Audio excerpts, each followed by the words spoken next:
ETV ప్రేక్షకులకి నమస్కారం. Triplex detergent soap సుమస్తు కార్యక్రమానికి స్వాగతం. ఈనాడు సుమస్తు కార్యక్రమంలోని గ్రహఫల మంచంలో గ్రహాల యొక్క స్థితిగతులు, వాటి యొక్క శుభాశుభ ఫలితాల గురించి పరిశీలిద్దాం. అలాగే రోజు 12 రాసుల వారికి ఏ సంఖ్యలు కలిసి వస్తాయి, రంగుల యొక్క ప్రాధాన్యత, ఏ దేవతల్ని పూజించాలి, ఎటువంటి దేవతాస్తుతులు పఠించాలి, ముఖ్యంగా ఈరోజు 12 రాసుల వారు చేపట్టవలసినటువంటి కార్యక్రమాలు ఏమిటో తెలుసుకుందాం. పూలదండని మెడలో అలంకరించడంలోని పరమార్థం ఏమిటో ఈనాటి ఆంతర్యంలో పరిశీలిద్దాం. ముందుగా నేటి పంచాంగ వివరాలు. శ్రీ మన్మథనామ సంవత్సరం మార్గశిర మాసం దక్షిణాయనం హేమంత ఋతువు. ఈరోజు మార్గశిర బహుళ దశమి. అన్ని ప్రయత్నాలకి కూడా చాలా శ్రేయస్కరమైనటువంటి రోజు, విజయాలని తెచ్చిపెడుతుంది.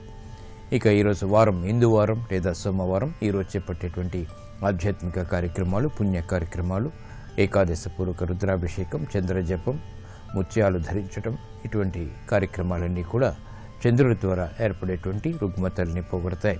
చంద్రుడు మనకు కారకుడు కాబట్టి మానసిక రుగ్మతలు తొలగాలి అంటే చంద్రుడి యొక్క అనుగ్రహం తప్పనిసరి. కాబట్టి ఈరోజు చేపట్టేటువంటి పుణ్య కార్యక్రమాలన్నీ కూడా ఈ యొక్క దోషాన్ని నివృత్తి చేస్తాయి. ఈరోజు నక్షత్రం స్వాతి నక్షత్రం. ఈ స్వాతి నక్షత్రంలో ఈరోజు పుట్టేటువంటి వారికి ఏ పాదంలో పుట్టినప్పటికీ కూడా దోషం లేదు, శుభప్రదమైనది. అలాగే ఈరోజు స్వాతి నక్షత్రంలో పుట్టేటువంటి వారికి రాహు మహాదశతోటి ప్రారంభమవుతుంది. ప్రస్తుతం రాహు యొక్క స్థితి కన్యాక్షేత్ర స్థితి. ఇది అనుకూల లగ్నాల్లో స్థితిరీత్యా బాగున్నప్పుడు చక్కటి యోగాన్ని కలిగించడంలో సమర్థత కలిగినటువంటి గ్రహం. ఇక ఈరోజు గ్రహాల యొక్క స్థితిగతులను కనుక పరిశీలించినట్లయితే కేతువు యొక్క స్థితి మీనక్షేత్రంలో, రాహు యొక్క స్థితి కన్యాక్షేత్రంలో, బృహస్పతి స్థితి సింహక్షేత్రంలో, అలాగే శని శుక్రుల యొక్క స్థితి వృశ్చిక క్షేత్రంలో, రవి యొక్క స్థితి ధనుక్షేత్రంలో, కుజ చంద్రుల యొక్క స్థితి తులాక్షేత్రంలో. ఈ కుజ చంద్రుల యొక్క కలయిక చంద్రమంగళ యోగాన్ని కలిగిస్తుంది. ఇది ఆర్థిక వ్యవహారాల్లో ఉపయోగపడుతుంది. ఇక ఈరోజు 12 రాశుల వారికి ఏర్పడేటువంటి శుభాశుభ ఫలితాలను పరిశీలిద్దాం. ముందుగా మేషరాశి. ఈరోజు మేషరాశి వారిని పరిశీలించినట్లయితే సంబంధ బాంధవ్యాలు మెరుగవుతాయి. నూతన స్నేహాల ద్వారా లబ్ధి చేకూరుతుంది. స్థిరాస్తి విషయాల్లో ఏర్పడినటువంటి ప్రతికూలత తగ్గుతుంది. వ్యాపార వాణిజ్య సంబంధిత లావాదేవీల్లో అభివృద్ధి గోచరిస్తుంది. నూతన కార్యక్రమాలని వెంటనే ప్రారంభించగలుగుతారు. విద్యా సంబంధిత వ్యవహారాల్లో కూడా విజయాలు సాధించగలుగుతారు. విద్యార్థులు శ్రమతో కూడినటువంటి కార్యక్రమాల ద్వారా విజయాలు సాధించగలుగుతారు. విదేశీ సంబంధిత విద్యా ప్రయత్నాలు కలిసి వస్తాయి. ఉపాధ్యాయ వృత్తి వారికి చేపట్టేటువంటి కార్యక్రమాల్లో ప్రోత్సాహం లభిస్తుంది. ఆర్థిక వ్యవహారాల్లో మెరుగైనటువంటి మార్పులు గోచరిస్తాయి, ఆనందాన్ని కలిగిస్తాయి.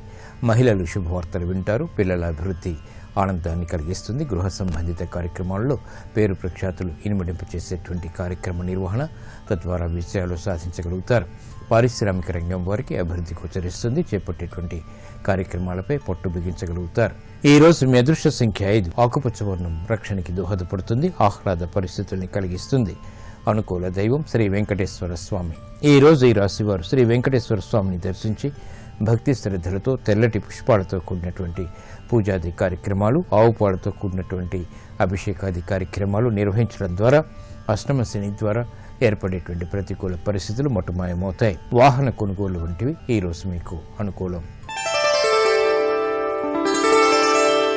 ఈ రోజు వృషభ రాశి వారిని పరిశీలించినట్లయితే కోర్టు సంబంధిత వ్యవహారాల్లో జాగ్రత్తలు వహించాలి. చేపట్టేటువంటి కార్యక్రమాలపై అసంతృప్తి సంఘటనలు కొనసాగుతాయి. వాణిజ్యపరమైనటువంటి అంశాలు మొదట ప్రతికూలత, తర్వాత అనుకూలతని కలిగిస్తాయి. ఆర్థిక వ్యవహారాల్లో ఆచితూచి వ్యవహరించాలి. నూతన కార్యక్రమాల్లో సాహస నిర్ణయాలు పనికిరావు. వ్యాపార రంగం వారికి చేపట్టేటువంటి కార్యక్రమాలపై ప్రతికూల ప్రభావం ఉంటుంది. కాబట్టి జాగ్రత్తతో కూడినటువంటి నిర్ణయాల ద్వారా మాత్రమే విజయాలు సాధించగలుగుతారు. పారిశ్రామిక రంగం వారికి అభివృద్ధి ఉన్నప్పటికీ ఆర్థికపరమైనటువంటి ఆటంకాలు ఎదురవుతాయి. విద్యార్థులు గట్టి కృషితో మాత్రమే రాణించగలుగుతారు. మహిళలు గృహ సంబంధిత కార్యక్రమాల్లో నిర్ణయాల విషయంలో జాగ్రత్తలు వహించాలి. నూతన బాధ్యతలు కార్మిక రంగం వారికి పెరుగుతాయి. ఈ రోజు మీ అదృష్ట సంఖ్య 6. తెలుపు వర్ణం ప్రశాంతతను పెంచుతుంది, ప్రతికూల పరిస్థితిని దూరం చేస్తుంది. అనుకూల దైవం లక్ష్మీ నరసింహస్వామి. ఈ రోజు ఈ రాశివారు లక్ష్మీ నరసింహస్వామిని దర్శించి తెల్లటి పుష్పాలతో పూజాది కార్యక్రమాలు, అభిషేకాది కార్యక్రమాలు నిర్వహించడం ద్వారా సంకట పరిస్థితులు దూరమవుతాయి. ఆర్థిక అనిశ్చితి దూరమవుతుంది. ప్రశాంత పరిస్థితుల్ని ఆహ్వానించగలుగుతారు. ఆధ్యాత్మిక కార్యక్రమాలు ఈరోజు మీకు లాభిస్తాయి, ఉపయోగపడతాయి.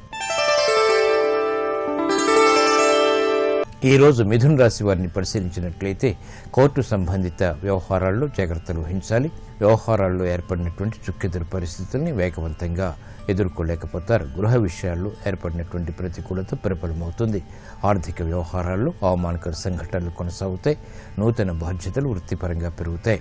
వైద్య రంగం వారికి చేపట్టేటువంటి కార్యక్రమాలు కలిసి వస్తాయి. ఆర్థిక వ్యవహారాల్లో ఏర్పడినటువంటి ప్రతికూలత తగ్గుతుంది. పారిశ్రామిక రంగం వారికి చేపట్టేటువంటి కార్యక్రమాలపై పట్టు బిగించగలుగుతారు. అయినప్పటికీ అసంతృప్తి సంఘటనలు కూడా వెన్నంటి ఉంటాయి. వ్యాపార రంగం వారు తెలివైనటువంటి నిర్ణయాల ద్వారా విజయాలు సాధించగలుగుతారు. ఆరోగ్య విషయంలో జాగ్రత్తలు పాటించాలి. అభివృద్ధికి చేపట్టేటువంటి కార్యక్రమాలు విద్యార్థులకి కలిసి వస్తాయి. ఈ రోజు మీ అదృష్ట సంఖ్య 9. ఎరుపు వర్ణం ధైర్యాన్ని కలిగిస్తుంది. ప్రతికూల పరిస్థితుల్ని ఎదుర్కొనేటువంటి శక్తి సామర్థ్యాన్ని కలిగిస్తుంది. అనుకూల దైవం ఆంజనేయ స్వామి.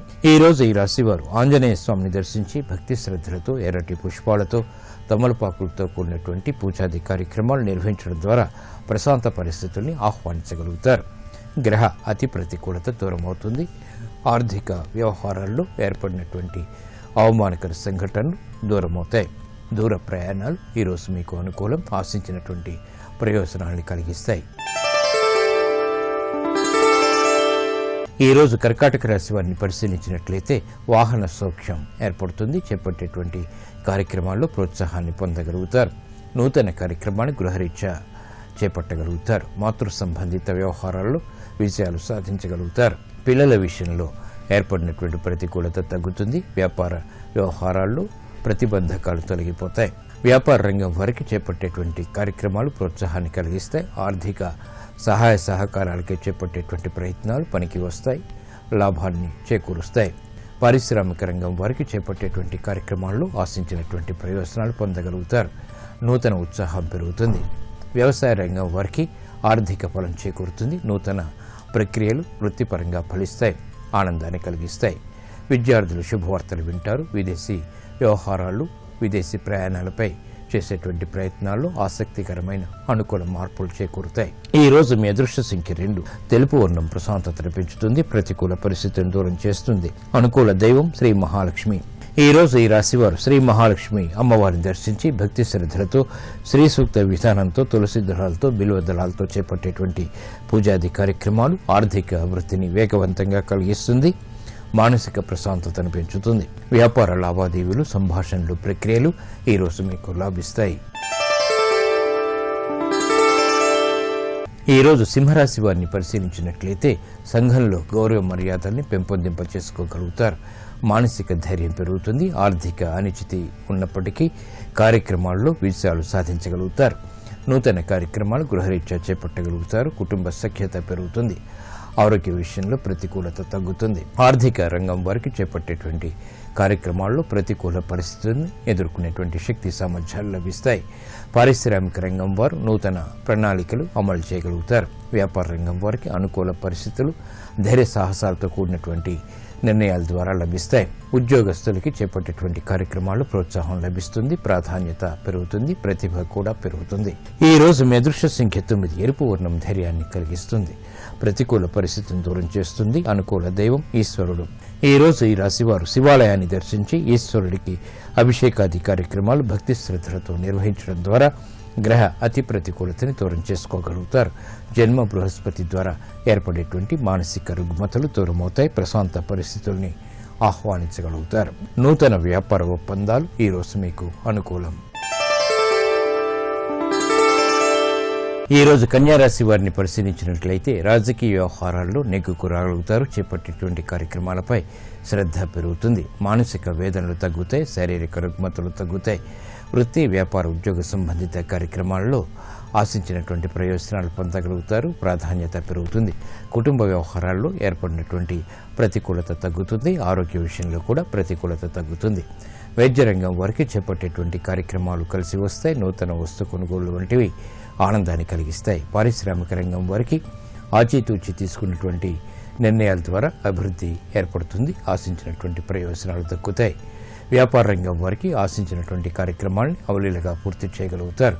నూతన వ్యాపార ఒప్పందాలు కలిసి వస్తాయి. ఈ రోజు మీ అదృష్ట సంఖ్య 6. తెలుపు వర్ణం ప్రశాంతతను పెంచుతుంది.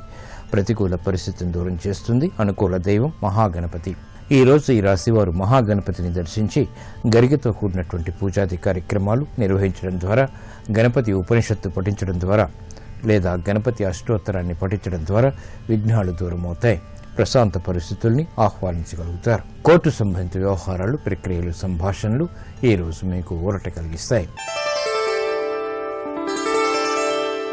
ఈ రోజు తులారాశి వారిని పరిశీలించినట్లయితే రాజకీయ వ్యవహారాల్లో నెగ్గుకు రాగలుగుతారు. ఆశించినటువంటి ప్రయోజనాలు ఆర్థికంగా దగ్గరవుతాయి. చేపట్టేటువంటి కార్యక్రమాలపై ఆత్మవిశ్వాసం పెరుగుతుంది. గతంలో కన్నా మెరుగైనటువంటి కార్యక్రమాలు వృత్తిపరంగా ఆనందాన్ని కలిగిస్తాయి. విద్యా సంబంధిత వ్యవహారాల్లో విజయాలు సాధించగలుగుతారు. విదేశీ సంబంధిత లావాదేవీల్లో ఆశించినటువంటి కార్యక్రమ నిర్వహణ కొనసాగించగలుగుతారు. వ్యాపార రంగం వారికి అనుకూల పరిస్థితులు ఏర్పడతాయి. నష్టాలని భర్తీ చేసుకునేటువంటి కార్యక్రమ నిర్వహణ తద్వారా విజయాలు చేతికందుతాయి. పారిశ్రామిక రంగం వారికి అభివృద్ధి గోచరిస్తుంది. నూతన కార్యక్రమాలు వ్యవసాయ రంగం వారు చేపట్టగలుగుతారు. ఆర్థిక వ్యవహారాల్లో మెరుగైనటువంటి మార్పులు సినీ రంగం వారికి ఏర్పడతాయి. అభివృద్ధికి చేపట్టేటువంటి కార్యక్రమాల్లో వైజ్ఞానిక రంగం వారికి ప్రోత్సాహం లభిస్తుంది. ఈ రోజు మీ అదృష్ట సంఖ్య 5. ఆకుపచ్చ వర్ణం రక్షణకి దోహదపడుతుంది. ప్రతికూల పరిస్థితుల్ని దూరం చేస్తుంది. అనుకూల దైవం దక్షిణామూర్తి. ఈ రోజు ఈ రాశివారు శ్రీ దక్షిణామూర్తిని దర్శించి చామంతులతో కూడినటువంటి పూజాది కార్యక్రమాలు భక్తి శ్రద్ధలతో నిర్వహించడం ద్వారా తెలివైన నిర్ణయాలు తద్వారా విజయాలు చేతికందుతాయి. ఆలోచన దోషాలు తొలగిపోతాయి. విద్యా ప్రయత్నాలు ఈ రోజు మీకు అనుకూలం. ఈ రోజు వృశ్చిక రాశి వారిని పరిశీలించినట్లయితే వ్యయం పెరుగుతుంది, ఆదాయం తగ్గుతుంది. చేపట్టేటువంటి కార్యక్రమాల్లో భీతి కొనసాగుతుంది. మానసిక ధైర్యాన్ని పెంపొందింపచేసుకోలేకపోతారు. శారీరక రుగ్మతలు పెరుగుతాయి. ఆర్థిక వ్యవహారాల్లో ఆచితూచి వ్యవహరించాలి. ఉద్యోగ సంబంధిత కార్యక్రమాల్లో అనిశ్చిత పరిస్థితులు కూడా కొనసాగుతాయి. వ్యాపార రంగం వారికి అనుకోని సంఘటనలు విస్మయాన్ని కలిగిస్తాయి. పారిశ్రామిక రంగం వారు ఆర్థిక వ్యవహారాల్లో జాగ్రత్తలు వహించాలి. పెట్టుబడుల విషయంలో ఏర్పడినటువంటి పొరపాట్లు వెలుగులోకి వస్తాయి. విద్యార్థులు గట్టి శ్రమతో మాత్రమే రాణించగలుగుతారు. మహిళలు ఆరోగ్య విషయంలో జాగ్రత్తలు వహించాలి. కార్మిక రంగం వారికి చేపట్టేటువంటి కార్యక్రమాలు మొదట ప్రతికూలత, తర్వాత అనుకూలత కలిగిస్తాయి. వ్యవసాయ రంగం వారికి ఆర్థిక వ్యవహారాల్లో ప్రతికూల పరిస్థితులు ఉంటాయి. వృత్తిలో మాత్రం ఆనందకర సంఘటనలు కొనసాగుతాయి. ఈ రోజు మీ అదృష్ట సంఖ్య 9. ఎరుపు వర్ణం ధైర్యాన్ని కలిగిస్తుంది. ప్రతికూల పరిస్థితులను దూరం చేస్తుంది. అనుకూల దైవం మహాకాళి. ఈ రోజు ఈ రాశివారు మహాకాళి అమ్మవారిని దర్శించి భక్తి శ్రద్ధలతో కుంకుమాది అర్చనాది కార్యక్రమాలు నిర్వహించడం ద్వారా మానసిక భీతి తొలగిపోతుంది. తృతీయ బుధుడి ద్వారా ఏర్పడేటువంటి భీతి తొలగుతుంది. తద్వారా విజయాలు సాధించగలుగుతారు. గృహ సంబంధిత కార్యక్రమాలు ఈ రోజు మీకు అనుకూలం. ఈ రోజు ధనుస్సు రాశి వారిని పరిశీలించినట్లయితే సంభాషణలు రుచిస్తాయి. మెరుగైనటువంటి మార్పులు వ్యాపారరీత్యా పొందగలుగుతారు. ఆర్థిక వ్యవహారాల్లో అనిశ్చిత పరిస్థితుల్ని దూరం చేసుకునేటువంటి కార్యక్రమ నిర్వహణ సఫలీకృతమవుతుంది. చేపట్టేటువంటి కార్యక్రమాలు గృహరీత్యా ఆనందాన్ని కలిగిస్తాయి. వ్యయం ఎక్కువగా ఉన్నప్పటికీ ఆదాయాన్ని కూడా పెంపొందింపచేసుకునేటువంటి మార్గాలు సులభతరమవుతాయి. ఆరోగ్య విషయంలో ప్రతికూలత తగ్గుతుంది. వైద్య రంగం వారికి అనువైనటువంటి కార్యక్రమాల ద్వారా గుర్తింపు లభిస్తుంది. చేపట్టేటువంటి కార్యక్రమాల్లో ప్రోత్సాహాన్ని కూడా పొందగలుగుతారు. పారిశ్రామిక రంగం వారికి నూతన ప్రణాళికలు అమలు చేయగలుగుతారు. కార్యక్రమ నిర్వహణలో నైపుణ్యం పెరుగుతుంది. విద్యార్థులు విజయాలు సాధించగలుగుతారు. మహిళలు ఆశించినటువంటి ప్రయోజనాలు ఆర్థికంగా పొందగలుగుతారు. గృహ విషయాల్లో సఖ్యత పెరుగుతుంది. శాంతి సౌఖ్యాలు పెంపొందింపచేసుకునేటువంటి అవకాశాలు దగ్గరవుతాయి. ఈ రోజు మీ అదృష్ట సంఖ్య 3. పసుపు వర్ణం త్వరితగతిని శుభాన్ని కలిగిస్తుంది.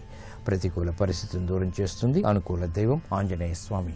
ఈ రోజు ఈ రాశివారు ఆంజనేయ స్వామిని దర్శించి భక్తి శ్రద్ధలతో తమలపాకులతో ఎర్రటి పుష్పాలతో కూడినటువంటి పూజాది కార్యక్రమాలు స్వామికి సమర్పించడం ద్వారా మానసిక ధైర్యం పెరుగుతుంది. ఏలినాటి శని ద్వారా ఏర్పడేటువంటి వ్యయాన్ని నియంత్రించగలుగుతారు. ఆదాయాన్ని పెంపొందింపచేసుకోగలుగుతారు. దూర ప్రయాణాలు ఈ రోజు మీకు అనుకూలం. ఆశించినటువంటి ప్రయోజనాన్ని కలిగిస్తాయి. ఈ రోజు మకర రాశి వారిని పరిశీలించినట్లయితే ఆధ్యాత్మిక కార్యక్రమాల ద్వారా సంతృప్తికర సంఘటనలు చోటు చేసుకుంటాయి. మానసిక ధైర్యంతో చేపట్టేటువంటి కార్యక్రమాలపై ఏర్పడినటువంటి ప్రతికూలత తగ్గుతుంది. నూతన కార్యక్రమాలు వృత్తిపరంగా కూడా చేపట్టగలుగుతారు. ఆరోగ్య విషయంలో ప్రతికూలత ఉంటుంది.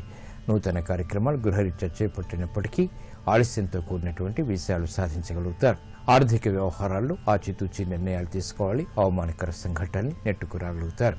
వ్యాపార రంగం వారికి అనువైనటువంటి మార్పులు ఆర్థికంగా ఉన్నప్పటికీ అమలు చేసేటువంటి కార్యక్రమాల్లో అలసత్వం ఉంటుంది. వృత్తిలో అభివృద్ధికి చేపట్టేటువంటి కార్యక్రమాలు పారిశ్రామిక రంగం వారికి దగ్గరవుతాయి. ఆర్థిక వ్యవహారాల్లో మాత్రం జాగ్రత్తలు వహించాలి. విద్యార్థులు గట్టి ప్రయత్నాలతో మాత్రమే విజయాలు సాధించగలుగుతారు. ఈ రోజు మీ అదృష్ట సంఖ్య 2. తెలుపు వర్ణం ప్రశాంతతను పెంచుతుంది. ప్రతికూల పరిస్థితులను దూరం చేస్తుంది. అనుకూల దైవం దక్షిణామూర్తి. ఈ రోజు ఈ రాశివారు శ్రీ దక్షిణామూర్తిని దర్శించి భక్తి శ్రద్ధలతో చామంతులతో కూడినటువంటి పూజాది కార్యక్రమాలు నిర్వహించడం ద్వారా పొరపాట్లు సవరించుకోగలుగుతారు. ప్రతికూల పరిస్థితుల్ని అనుకూలంగా మరల్చుకోగలుగుతారు. ఆర్థిక లావాదేవీలు, సంభాషణలు, ప్రక్రియలు ఈ రోజు మీకు లాభిస్తాయి. ఈ రోజు కుంభరాశి వారిని పరిశీలించినట్లయితే విదేశీ సంబంధిత లావాదేవీలు కలిసి వస్తాయి.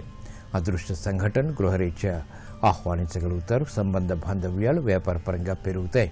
నూతన కార్యక్రమాలను ప్రారంభించగలుగుతారు. క్లిష్ట సమస్యలకు పరిష్కారాలు పొందగలుగుతారు. వ్యాపారపరమైనటువంటి అంశాల్లో ఏర్పడినటువంటి ప్రతికూలత తగ్గుతుంది. ఆరోగ్య విషయంలో కూడా మెరుగైనటువంటి మార్పులు చోటు చేసుకుంటాయి. పారిశ్రామిక రంగం వారికి ఆశించినటువంటి ప్రయోజనాలు వేగవంతంగా దగ్గరవుతాయి. ఆర్థిక వ్యవహారాల్లో విజయాలు సాధించగలుగుతారు. వ్యాపార రంగం వారికి ఆర్థిక వ్యవహారాలు కలిసి వస్తాయి. నూతన ఉత్సాహం పెరుగుతుంది. సాఫ్ట్వేర్ రంగం వారికి చేపట్టేటువంటి కార్యక్రమాలు ప్రోత్సాహాన్ని కలిగిస్తాయి. శుభ పరిణామాలు వృత్తిరీత్యా ఆనందాన్ని కలిగిస్తాయి. ప్రతిభ పెరుగుతుంది. గుర్తింపు లభిస్తుంది. నూతన కార్యక్రమాలు సినీ రంగం వారికి ఆనందాన్ని కలిగిస్తాయి. ఈ రోజు మీ అదృష్ట సంఖ్య 5. ఆకుపచ్చ వర్ణం రక్షణకి దోహదపడుతుంది. ప్రతికూల పరిస్థితిని దూరం చేస్తుంది. అనుకూల దైవం శ్రీ మహాలక్ష్మి. ఈ రోజు ఈ రాశివారు శ్రీ మహాలక్ష్మి అమ్మవారిని దర్శించి శ్రీ సూక్త విధానంతో చేపట్టేటువంటి కార్యక్రమాలు, బిలోపతితో కూడినటువంటి పూజాది కార్యక్రమాలు, సంతృప్తికర సంఘటనలు తద్వారా విజయాలు తెచ్చిపెడుతుంది. నూతన వ్యాపార ఒప్పందాలు ఈ రోజు మీకు అనుకూలం. ఈ రోజు మీనరాశి వారిని పరిశీలించినట్లయితే ప్రయాణాల విషయంలో జాగ్రత్తలు వహించాలి. ప్రతి చిన్న పనిలోనూ అపశృతులు దొరికేటువంటి సంఘటనలు చోటు చేసుకుంటాయి కాబట్టి జాగ్రత్తలు వహించాలి. వ్యాపారపరమైనటువంటి నిర్ణయాలు వికటిస్తాయి. చేపట్టేటువంటి కార్యక్రమాలపై శ్రద్ధ తప్పనిసరి. ఆరోగ్య విషయంలో ప్రతికూలత ఏర్పడుతుంది. ఖర్చులు బాగా పెరుగుతాయి. పారిశ్రామిక రంగం వరకు ఆచితూచి తీసుకున్నటువంటి నిర్ణయాల ద్వారా మాత్రమే కార్యక్రమాల్లో ఆశించినటువంటి ప్రయోజనాలు పొందగలుగుతారు. వ్యాపార రంగం వారు జాగ్రత్తతో కూడినటువంటి నిర్ణయాలు తప్పనిసరి. పెట్టుబడుల విషయంలో కూడా జాగ్రత్తలు వహించాలి. విద్యార్థులు ఆర్థిక వ్యవహారాల్లో జాగ్రత్తలు వహించాలి. విద్యా సంబంధిత కార్యక్రమాలు ప్రతికూల పరిస్థితుల్ని ఎదుర్కోవాల్సినటువంటి ఆవశ్యకత ఉంటుంది. మహిళలు ఆరోగ్య విషయంలో జాగ్రత్తలు వహించాలి. అధిక శ్రమ ద్వారా ఏర్పడినటువంటి ప్రతికూలత ప్రబలమవుతుంది. ఈ రోజు మీ అదృష్ట సంఖ్య 9. ఎరుపు వర్ణం ధైర్యాన్ని కలిగిస్తుంది. ప్రతికూల పరిస్థితిని దూరం చేస్తుంది. అనుకూల దైవం సుబ్రహ్మణ్య స్వామి. ఈ రోజు ఈ రాశివారు సుబ్రహ్మణ్య స్వామిని దర్శించి భక్తి శ్రద్ధలతో ఆవుపాలతో కూడినటువంటి అభిషేకాది కార్యక్రమాలు నిర్వహించడం ద్వారా ఆర్థిక వ్యవహారాల్లో అలజడి పరిస్థితులు కనుమరుగవుతాయి. అనిశ్చితి దూరం అవుతుంది. ఆర్థిక వ్యవహారాల్లో మెరుగైనటువంటి మార్పులు దగ్గరవుతాయి. వ్యాపార రుణ ప్రయత్నాలు ఈ రోజు మీకు అనుకూలం.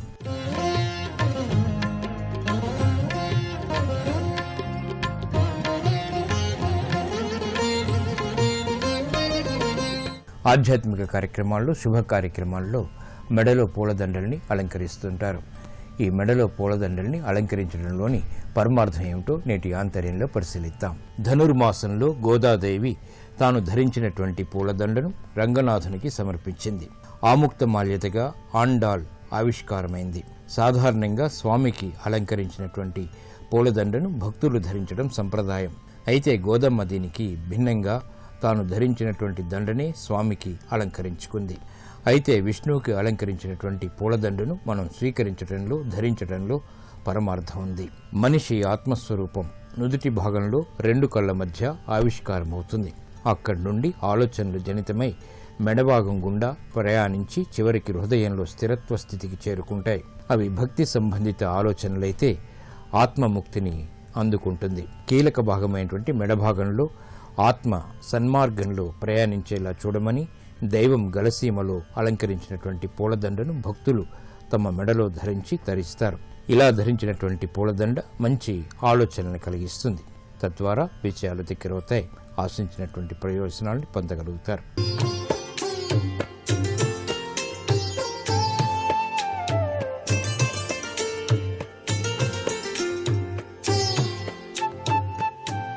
XXX డిటర్జెంట్ సోప్ శుభమస్తు కార్యక్రమంలో గృహబలం అంశానికి స్వాగతం.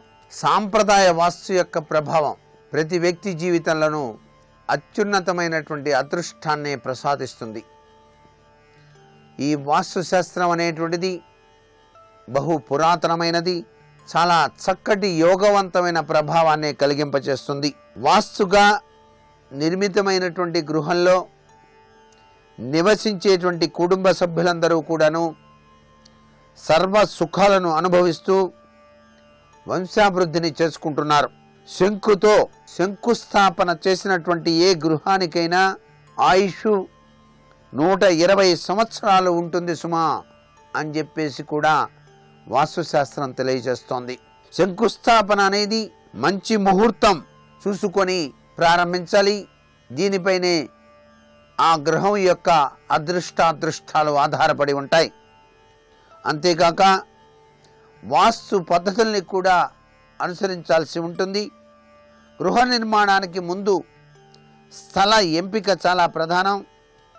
ఏ నక్షత్రం వారికి లేదా ఏ రాశి వారికి, ఏ నామం వారికి లేదా ఏ సంఖ్య వ్యక్తులకు ఏ గృహం కలిసి వస్తుందో శాస్త్రీయంగా నిర్ణయం చేసుకొని ఆ స్థలాన్ని సమతలం చేసుకోవటం మొదటి ఘట్టంగా వాస్తు సంప్రదాయ రీత్యా మనం అర్థం చేసుకుంటున్నాం.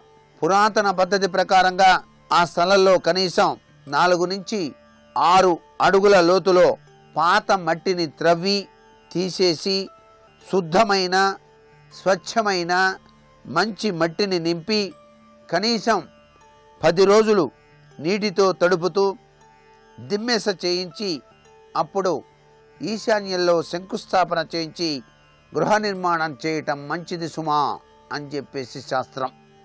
అయితే స్థలంలో మట్టి దిమ్మెస చేసేటప్పుడు మొత్తం స్థలానికి నైరుతి 4 భాగముల ఎత్తు, ఆగ్నేయం 3 భాగాల ఎత్తు, వాయవ్యం 2 భాగాల ఎత్తు, ఈశాన్య భాగం ఎత్తు ఉండే విధంగా చదును చేసుకోవాలి. వాస్తు ప్లాన్ వేసేటప్పుడు కూడా ముఖ్యంగా గృహంలోనికి గాలి, వెలుతురు చాలా చక్కగా వచ్చే విధంగా ద్వారాలు, కిటికీలు అమర్చుకోవాలి. ఇంటి స్థలానికి వెలుపల భాగం వైపు ఖాళీ స్థలం తూర్పు వైపు 4 భాగాలు, ఉత్తరం వైపు 3 భాగాలు, పడమర వైపు 2 భాగాలు, దక్షిణం వైపు 1 భాగం ఉండే విధంగా ప్లాను గీసుకోవటం చాలా మంచిది. ఇంటి నిర్మాణానికి ముందు మంచి కాలం, మంచి ముహూర్తంలో ఈశాన్యంలో బావి లేక బోరింగ్ వేసి ఆ వచ్చే నీటితో గృహ నిర్మాణం చేయటం చాలా శ్రేయోదాయకం, శ్రేయస్కరం కూడా. బోరింగ్ అనేటువంటిది తూర్పు ఈశాన్యం, ఉత్తరం, ఉత్తర ఈశాన్యం చాలా శ్రేష్టమైనటువంటి స్థావరాలుగా చెప్పారు. ఈ యొక్క స్థానాలు చాలా చక్కగా ఆలోచన చేసి వాస్తుశాస్త్రరీత్యా శాస్త్రవేత్తలు తెలియజేసినటువంటి విధి విధానాన్ని ప్రతి ఒక్కరూ కూడా ఆచరించాలి. అయితే పూర్తి విదిక్కుల్లో కానీ ఇంటి గుమ్మానికి కిటికీలకు మధ్యలో పడకుండా వేయటం మంచిది. గృహస్థలానికి చుట్టూ కాంపౌండ్ వాల్ కట్టడం కూడా చాలా మంచిది. కాంపౌండ్ వాల్ తూర్పు ఉత్తరాల కంటే పడమర దక్షిణాలు ఎత్తు ఉండటం మంచిది. కాంపౌండ్ వాల్ నడవటానికి గేటును తూర్పు వైపు రాజవీధి ఉంటే ఈశాన్యం లేదా తూర్పులోను, దక్షిణపు రాజవీధి ఉంటే దక్షిణ ఆగ్నేయం లేదా దక్షిణంలోను, పడమర వైపు రాజవీధి ఉంటే పడమర లేక వాయువ్యం లేదా పడమరలోను, ఉత్తరం వైపు రాజవీధి ఉంటే ఉత్తరం లేక ఉత్తర ఈశాన్యంలోను కాంపౌండ్ వాల్ గేటును పెట్టుకోవటం మంచిది. ఈ కాంపౌండ్ వాల్ నిర్మాణం వలన స్థలానికి 3 లేదా 4 పక్కల ఉన్నటువంటి ఇతర స్థలాల యొక్క వాస్తు దోష ప్రభావం ఆ స్థలం మీద చూపించదు. కాంపౌండ్ వాల్ కట్టి గృహ నిర్మాణం చేయండి అయ్యా అని చెప్పటం వెనకాల దాగిన పరమార్థం ఇది. అంటే ఇతరుల ఇళ్ళ యొక్క ఆ యొక్క వాస్తు దోషం మన ఇంటి మీద పడదు అన్నమాట. కాంపౌండ్ వాల్ కట్టేటప్పుడు కానీ ఇంటి నిర్మాణ పనులు చేపట్టేటప్పుడు కానీ ముందుగా స్థలం తవ్వటం అనేది ఈశాన్యం నుండి ఆగ్నేయం వైపుకు, ఉత్తర ఈశాన్యం నుండి వాయవ్యం వైపుకు తవ్వటం ప్రారంభించి పడమర దక్షిణాల వైపుకు పునాదులు త్రవ్వాలి. ఈ పునాదులు తీసేటప్పుడు కూడా జాగ్రత్తగా వాస్తుశాస్త్రాన్ని పాటించడం సర్వే సర్వత్రా శ్రేయోదాయకమని గ్రహించండి. అలాగే నిర్మాణం చేసేటప్పుడు నైరుతి నుంచి ప్రారంభించి ఆగ్నేయ దిశ వైపు, నైరుతి నుంచి పడమర వాయవ్య దిశ వైపు పనులు ప్రారంభించి తదుపరి తూర్పు ఉత్తరాలలో కూడా చేయటం మంచిది. అంతేగాని దానికి విరుద్ధంగా పనులు ప్రారంభిస్తే అనేక ఆటంకాలు, ఆర్థిక ఇబ్బందులు కలిగి పనులు ఆలస్యం అవ్వటానికి ఆస్కారం ఉంటుంది సుమా. ఒక పని ప్రారంభించేటప్పుడు ఎటువైపు నుంచి ప్రారంభిస్తే త్వరగా అవుతుందో వాస్తుశాస్త్రరీత్యా అది తెలుసుకోవటం చాలా మంచిది. అందుకే ఈ విషయాల్ని ఈ గృహబల రీత్యా ప్రతి ఒక్కరూ కూడా అవగాహన చేసుకోవాలి అనేటువంటి తలంపుతో చెబుతున్నాం. అలాగే ఇంటికి వలసినటువంటి సామాను ఆ ఇటుకల దగ్గర నుంచి, సిమెంట్ దగ్గర నుంచి మీరు తెప్పించేటప్పుడు ఆ ప్రాంగణంలో ఈశాన్యం వైపు కాకుండా పడమర వైపు వేసి ఉంచడం మంచిది. త్వరగా పనులు కావడానికి ఆస్కారం ఉంటుందనే విషయాన్ని కూడా ఇక్కడ గుర్తుపెట్టుకోండి. ఇంటిని నిర్మించేటప్పుడు ఇంటి యొక్క గది గోడలు పడమర దక్షిణ వైపు గోడలు మందంగాను, అంటే పడమర దక్షిణ వైపు గోడలు కొద్దిగా మందంగా కట్టాలి. తూర్పు ఉత్తర గోడలు కొంచెం మందం తక్కువగాను కట్టడం మంచిది అని చెప్పేసి శాస్త్రం. ఇంటి యొక్క సింహద్వారం తూర్పు రాజవీధి అయితే తూర్పు భాగాల్లో ఇంటి నిర్మాణ స్థలాన్ని 9 భాగాలుగా చేసి ఈశాన్యం నుంచి 2 భాగాలు విడిచిపెట్టి 3-4 భాగాలలో సింహద్వారం నిర్మాణం చేయాలి. సింహద్వారం నిర్మాణం చేయటం కూడాను వాస్తుశాస్త్రంలో చాలా ముఖ్యమైనటువంటి విషయం. ఇష్టం వచ్చినట్టుగా నిర్మాణం చేయటానికి వీల్లేదు. అదే దక్షిణ వైపు రోడ్డు గల గృహమైతే సింహద్వారం పెట్టవలసినటువంటి స్థలాన్ని ఆగ్నేయ నుండి నైరుతి వరకు 9 భాగాలు చేసి మొదటి 2 భాగాలు కూడా విడిచి 3-4 భాగాలుగా ఉండేటువంటి విధంగా సింహద్వార నిర్మాణం చేయటం. పడమర సింహద్వారం పెట్టవలసి వస్తే, అంటే పడమర రాజవీధి అయినప్పుడు గృహానికి నైరుతి నుంచి వాయవ్య వరకు కూడా 9 భాగాలు చేసి మొదటి 3 భాగాలు కూడా విడిచిపెట్టి 4-5 భాగాలలో సింహద్వారం వచ్చేటట్టుగా నిర్మాణం చెయ్యాలి అనేటువంటి విషయాన్ని ఇక్కడ మనం గుర్తుపెట్టుకోవాలి. ఏ దిశలో సింహద్వారం ఏ విధంగా పెడితే అదృష్టకరమైనటువంటి ప్రభావం వచ్చి తీరుతుంది అనేటువంటి విషయాన్ని కూడా గుర్తెరిగి దాన్ని ఆచరించినట్లయితే సర్వే సర్వత్రా శుభదాయకవంతమైన ప్రభావంతో మీ గృహం విరాజిల్లింప చేసుకోవడానికి ఆస్కారం ఎంతగానో ఉంటుంది కదా. మరికొన్ని ముఖ్య విషయాలు రేపటి శుభమస్తు కార్యక్రమంలో తెలుసుకుందామా? మరి సర్వే జనా సుఖినో భవంతు.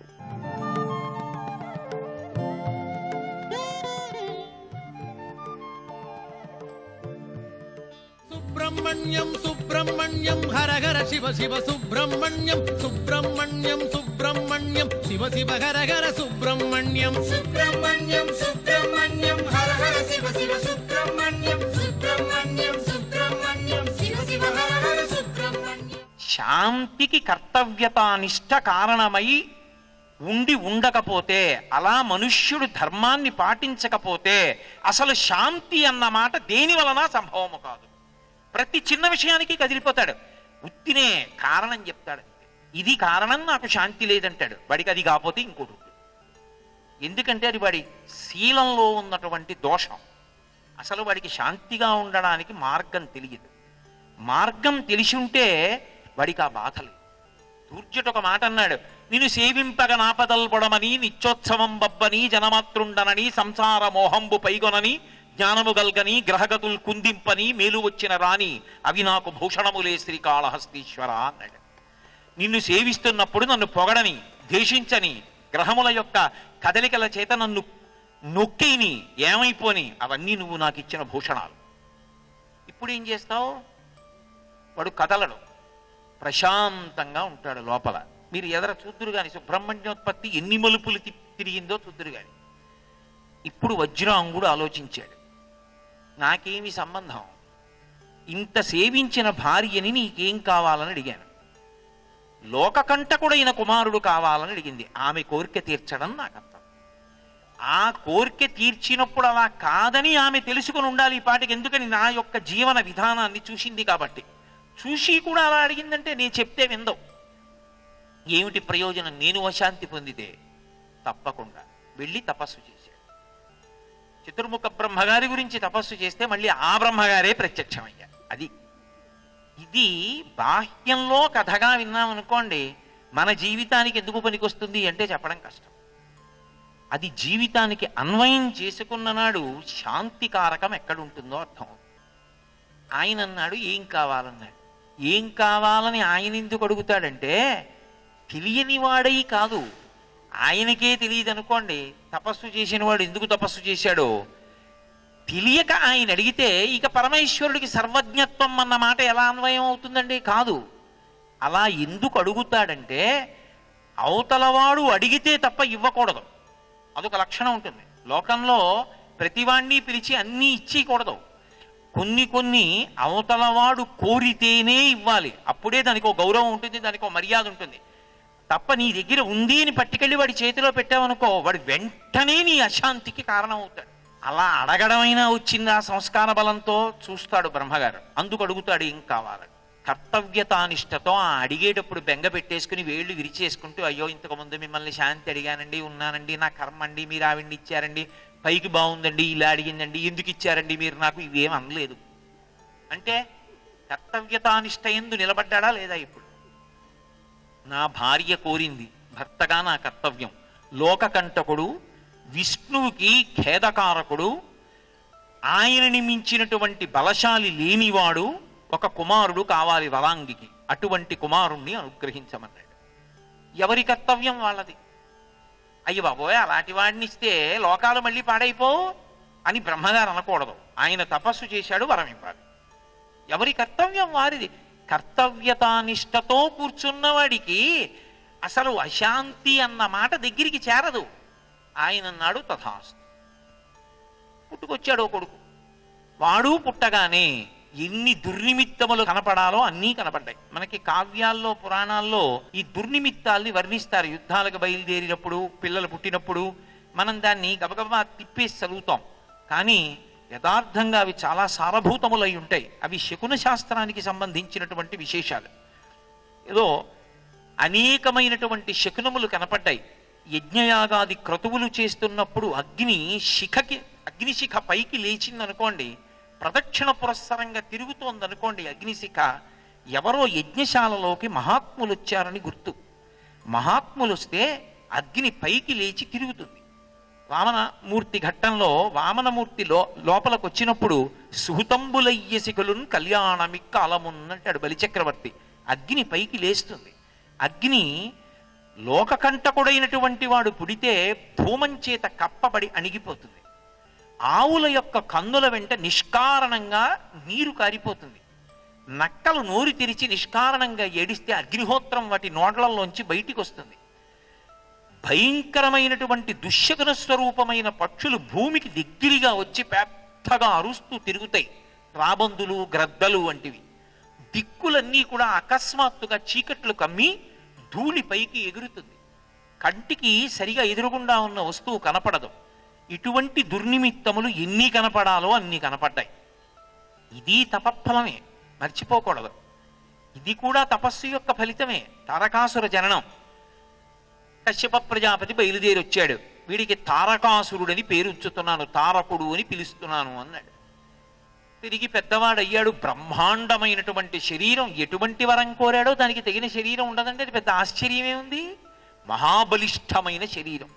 దీనికి తోడు మళ్ళీ వెళ్ళి తపస్సు చేశాడు. ఈసారి ఎవరిని? అందరూ బ్రహ్మగారి గురించి తపస్సు చేస్తారు. తారకాసురుడు బ్రహ్మగారి గురించి తపస్సు చేయలేదు. పరమశివుడి గురించి తపస్సు చేశాడు. ప్రత్యక్షమయ్యాడు. ప్రత్యక్షమై ఏం కావాలని అడిగాడు. రాక్షస బుద్ధి అని నేను మీతో మనవి చేశాను కదా, దేశకాలములను ఉపయోగించుకుంటాడు. అప్పటికున్న పరిస్థితి మళ్ళీ ఓసారి కథ వెనక్కి వెళ్ళండి. దాక్షాయిణిగా ఉన్నటువంటి అమ్మవారు భర్తృనింద వినలేక మహాపతివ్రతగా శరీరాన్ని విడిచిపెట్టి పరమశివుని యందు ఆ తేజస్సు ఐక్యమై ఉంది. పైకి పార్వతీదేవి లేదు. వాడు ఒక విచిత్రమైనటువంటి కోరికోటి కోరాడు. సకలలోక విధాత నీవు ప్రసన్నభావంబు పొందితేని వేరొకటి లేకుండుటయుండునే. నేను వరంబునకు తగియున్న సకల నిర్జర రాశి గెలువ శక్తి నిమ్ము. పురారికి అర్భకుడు కలిగనేని చంపుగాక ఉరంబునందురుశక్తిచే అన్నాడు. ముదిగొండ నాగలింగ శాస్త్రి గారు అద్భుతమైన అనువాదం చేశారు. ఉరుశక్తిచే, విశిష్టమైన అద్భుతమైనటువంటి శక్తి కలిగిన వాడు అన్నాడు. అటువంటి శక్తివంతుడు లోకంలో ఉండడు. అంతటి మహాశక్తివంతుడు ఒకడు పుట్టాలి. వాడెవరికి పుట్టాలి? నీకు పుట్టాలి. నీకు ఎలా పుట్టాలి? నీ వీర్యము స్ఖలనమై పుట్టాలి. ఎందుకని? పరమశివుడు సంకల్పం చేత కొడుకుని కట్టాడు. సంకల్పము చేత కొడుకుని కన్నవాడతో నేను చనిపోను. నీ వీర్యము స్ఖలనము కావాలి. పరమశివ వీర్యం స్ఖలనం కావాలంటే ఆయన కామమోహితుడు కావాలి. ఆయన కామమోహితుడు కావాలంటే ఆ స్థానంలో భార్యగా అసలు ఊహించి నిలబడడమే ఎవరైనా. అది ఒక్క అమ్మవారికే చెక్. ఆవిడేది ఇప్పుడు లేదు. ఆమె పక్కకి రావాలి. మళ్ళీ ఆమె పక్కకి రావాలంటే పార్వతీ కళ్యాణం జరగాలి. కళ్యాణం జరగకుండా ఎలా పక్కకు వస్తుంది అమ్మవారు? ఎక్కడో పుట్టాలి. శివుడికి ఇల్లాలు కావాలి. ఇల్లాలైన తరువాత శివుడు కామమోహితుడు కావాలి. వీర్యము స్ఖలనము కావాలి. పరమశివుడికి అద్భుతమైనటువంటి శక్తియుక్తులు ఉన్నటువంటి వాడు. ఆయన కొన్ని దివ్యవర్షములు క్రీడిస్తాడు. అంటే మన లెక్కలో అయితే కొన్ని వేల సంవత్సరములు క్రీడిస్తాడు భార్యతో. కాబట్టి కుమారుడు ఎందుకు కలుగుతాడు? అసలు భార్య లేదుగా పక్కన అని. నీ యొక్క వీర్యము స్ఖలనమైతే దాని వలన పార్వతీ స్పర్శ లేకుండా భార్య యొక్క స్పర్శ ఉండకూడదా కుమారుడు పుట్టడంలో? అలా కొడుకు పుడితే నే చనిపోతాను. ఉరంబునందురు శక్తిచే, నా గుండెల్లో వాడు కొట్టిన శూలానికి చచ్చిపోతాను. ఎంత విచిత్రమైన మడత చూడండి. అసలు పక్కన పార్వతీదేవి లేదా? ఆవిడ మళ్ళీ ఎక్కడో పుట్టాలా? అవతార స్వీకారం చెయ్యాలా? పార్వతీ కళ్యాణం జరగాలా? పరమశివుడి పక్కకి రావాలా? దివ్య సంవత్సరములు క్రీడించాలా? పరమశివుని యొక్క వీర్యము స్ఖలనమవ్వాలా? కానీ అది పార్వతీదేవి యందు ప్రవేశించకూడదా? ప్రవేశించకుండా కొడుకు పుట్టాలా? శుక్రశోణితముల సంఘం లేకుండా కొడుకు ఎలా పుడతాడు? ఒకవేళ వీర్యస్ఖలనమై కొడుకు పుట్టాలి. ఎవరు పట్టుకుంటారు దాన్ని? పరమశివుని యొక్క తేజస్సుని భరించగలిగినటువంటి భూతము లోకంలో లేదు.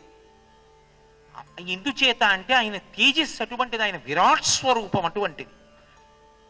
అగ్నిముఖంబు పరాపరాత్మకమాత్మ కాలంబు గతి రత్నగర్భ పదము శ్వశనంబు నీయూర్పురసన జలేశుండు దిశలు కర్ణంబులు దివము నాభి సూర్యుండు కన్నులు శుక్లంబు సలిలంబు జఠరంబు జలధులు చెదలు శరము సర్వౌషధులు రోమచయము శల్యంబులద్రులు మానసమృతకరండు చందములు ధాతువులు ధర్మసమితి హృదయము ఆస్య పంచకోపనిషదాక్వయంబైన నీరూపు సదసత్వమై శివాఖ్యయై స్వయం జ్యోతియై ఒప్పు ఆద్యమగుచు. అటువంటి బ్రహ్మాండమైనటువంటి తేజోరూపమైనటువంటి పరమశివుడికి ఎలా ఈ ప్రకారంగా కొడుకు పుట్టడం? అయితే ఇక్కడ మీరు నన్ను ఒక ప్రశ్న వెయ్యొచ్చు. ఏమండి, అంతకుముందు విఘ్నేశ్వరుడు ఉన్నాడు కదా, విఘ్నేశ్వరుడి చేత మరణించడా అని. అందుకు పెట్టాడు ఈ మడత.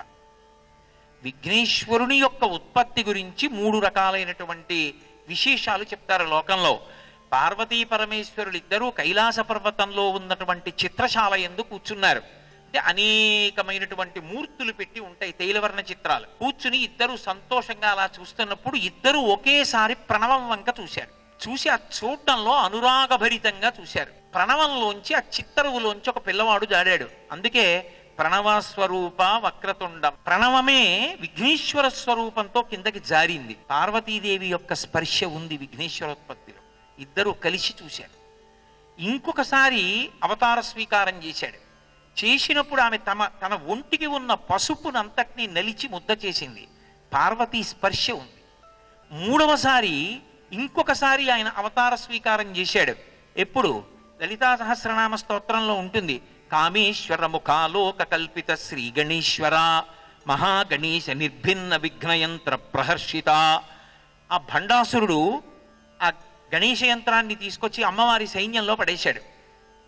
పడేసినప్పుడు ఆ యంత్రాన్ని పాడు చెయ్యాలి అంటే మళ్ళీ మహాగణేశ్వరుడు పుట్టాలి. అమ్మవారు ప్రసన్నంగా ఓసారి పరమేశ్వరుడి వంక చూసింది. పరమేశ్వరుడు ప్రసన్నంగా అమ్మవారి వంక చూశాడు. ఇద్దరూ విఘ్నేశ్వరుడు పుట్టాలన్న కోరికతో ఇలా చూసుకునేటప్పటికి ఆ చూపుల కలయికలోంచి వచ్చాడు విఘ్నేశ్వరుడు. 3 సార్లు పార్వతీదేవి యొక్క స్పర్శ ఉంది ఆ కొడుకు పుట్టడం. అందుకే వాడు జాగ్రత్త పడ్డాడు. నీ వీర్యము స్ఖలనం అవ్వాలి, కానీ పార్వతీ సంబంధం ఉండకూడదు. ఉండకుండా కొడుకు పుట్టాలన్నాడు. ఎందుకని? నీ వీర్యము స్ఖలనమై కొడుకు అన్నాడు అనుకోండి, చూపుల కలయికనందు కూడా తేజో సంగమం ఉంది కాబట్టి విఘ్నేశ్వరుడు తారకాసుర సంహారానికి కారణమవుతాడు. అందుకని పార్వతీ స్పర్శ ఉండకూడదన్నాడు. అంటే విఘ్నేశ్వరుడు చంపలేడు, చంపకూడదు. అందుకే మీరు విఘ్నేశ్వరుడికి 16 నామాలు ఉంటాయి. సుముఖశ్చైకదంతశ్చ కపిలో గజకర్ణక లంబోదరశ్చ వికటో విఘ్నరాజో గణాధిప ధూమకేతుర్గణాధ్యక్ష పాలచంద్రో గజానన వక్రతుండ శూర్పకర్ణ హేరంబ స్కందపూర్వజ అని. స్కందపూర్వజ సుబ్రహ్మణ్యునికి ముందు పుట్టినవాడు అని ఆ నామం చెప్పడానికి కారణం అది. ముందు పుట్టిన పార్వతీదేవి యొక్క స్పర్శ ఉన్న కారణం చేత తారకాసుర సంహారానికి ఆయన ఉపయోగపడలేదు కనుక సుబ్రహ్మణ్యుడు పుట్టవలసి వచ్చింది. అందుకని సుబ్రహ్మణ్యుడు పుట్టడానికి కారణమై ముందు పుట్టి కూడా తారక సంహారం చెయ్యనివాడు స్కందపూర్వజ. అంతేగాని ఏదో ఫలానా తమ్ముడికి అన్నగారు అని చెప్పడం కాదు ఆ నామానికి అర్థం. అంత విశేషం ఉంది దాంట్లో. అందుకని ఇప్పుడు విఘ్నేశ్వరుడు చంపడానికి వీల్లేదు. ఇప్పుడు తారకాసురుడికి ధైర్యం. పరమశివుడు తథాస్తు, పరమ సంతోషం. ఇంకెంతకన్నా కావలసిందే ఉంది. పరమశివునికి మళ్ళీ పక్కన అమ్మవారు వచ్చి కూర్చునేది ఇప్పుడు, వీళ్ళిద్దరికీ కళ్యాణం ఇప్పుడు, కొడుకు పుట్టేది ఇప్పుడు, తను కోరుకున్న రీతిలో, వాడు వచ్చి తనతో యుద్ధం చేసేది ఇప్పుడు, తాను చచ్చేది ఇప్పుడు. కాబట్టి ఇక నాకు చావి ఎక్కడుంది? కారణం ఏది? పైగా ఇందులో ఒక పెద్ద మడత ఉంది. శివుడికి లోకమంతా బిడ్డలు. అందరూ బిడ్డలైనప్పుడు తండ్రి దగ్గర మాట్లాడకూడని విషయాలు కొన్ని ఉంటాయి. తండ్రి కామము తన భార్య యందు ఉండొచ్చు. మీ సౌలభ్యం కోసం నా మీద పెట్టుకుని నేను తేలిగ్గా అర్థం అవడానికి మాట్లాడాలి అంటే నా భార్య యందు నాకు కామం ఉండొచ్చు. కానీ నా కుమారుడికి మాత్రం ఎప్పుడూ కూడా ఆమె తల్లి భావనతోనే ఉంటుంది. ఆమెని చూడడం పాలు కిందకి వెళ్ళిపోవడానికి కారణమవుతుంది. ఆమె పాల మీద నీళ్లు, నా పాలిట పాల కింద అగ్ని. ఆమె శివునకు భార్య, కానీ బిడ్డలకు జగజ్జనని. ఆమె దగ్గరికి కానీ ఆయన దగ్గరికి కానీ వెళ్ళి, అయ్యా మీరిద్దరూ కలిసి క్రీడించండి, ఓ కొడుకుని కనండి అని ఎవరు చెప్తారు? ఎవరు సాహసం చేస్తారు? ఎవ్వరూ చెప్పరు. కాబట్టి అడిగేవాడు కూడా ఉండడు కుమార సంభవం కోసం. ఇది తారకాసురుని యొక్క పన్నాడు. రాక్షసులంటే మేధాశక్తి లేని వాళ్ళు అనుకోకూడదు. ఒక్కొక్కడు చేసేటటువంటి దారుణానికి వెనక ఎంత పెద్ద ప్రణాళిక వేస్తాడో, వాడు దాన్ని సద్బుద్ధికి వాడుకుని ఉంటే ఎంత లోకక్షేమకారకుడై ఉండేవాడు. కాబట్టి ఇంత ప్రణాళిక రచన చేశాడు మహానుభావుడు పరమేశ్వరుడు. శుభం భూయాత్ అన్నాడు, వెళ్ళిపోయాడు. ఆయన తపోనిష్టాగరిష్ఠుడై ఉన్నాడు. ఎందుకని మీతో నేను ఒక మాట చెప్పాను కదా, ఎవరి కర్తవ్యం వాళ్ళది. పార్వతీదేవి అవతార పరిసమాప్తి చేసింది సతీదేవిగాను. ఆమె ఇప్పుడు నా పక్కన లేదు, ఇంట్లో ఏమిటో ఆవిడ లేదు, ఆవిడ ఎప్పుడు పుడుతుందో మళ్ళీ ఎప్పుడు పక్కకు వస్తుందో అని శివుడు కూడా ఏడుస్తూ కూర్చున్నాడు అనుకో. ఇంకెందుకు మనకు ఆ కథలు? కర్తవ్యము చేత శాంతిలో ఉంటాడు. పరమేశ్వరుడికి కర్తవ్యం ఏముండదు. అందుకే దిగంబరుడు అంటారు. దిగంబరుడు అన్న మాటకు అర్థం ఏమిటంటే దిక్కులు అంబరముగా కలిగినటువంటి వాడు బాహ్యార్థం. కానీ పరమేశ్వరుడు ఎవరిని ఆకర్షించాలి? ఆయనకు అవసరం లేదు. ఆయనే అందరి చేత పూజింపబడతాడు. అందుకే భక్తి వస్త్రాన్ని ఆయన కట్టుకోడు. మనం భక్తి వస్త్రం కట్టుకుని పరమేశ్వరుణ్ణి చేరుతాం. ఆయన ఎవరి పట్ల భక్తిగా ఉండాలి? ఆయనే సర్వలోకములకు తండ్రి. ఆయన భక్తితో ఉండడానికి ఇంకా ఆయన ఎవరి పట్ల ఉండడానికి అవకాశం ఉండదు. అందుకే ఆయన భక్తి వస్త్రాన్ని ధరించడు కాబట్టి దిగంబరుడు అని పిలుస్తారు. సర్వం శ్రీ ఉమామహేశ్వర పరబ్రహ్మార్పణమస్తు. స్వస్తి.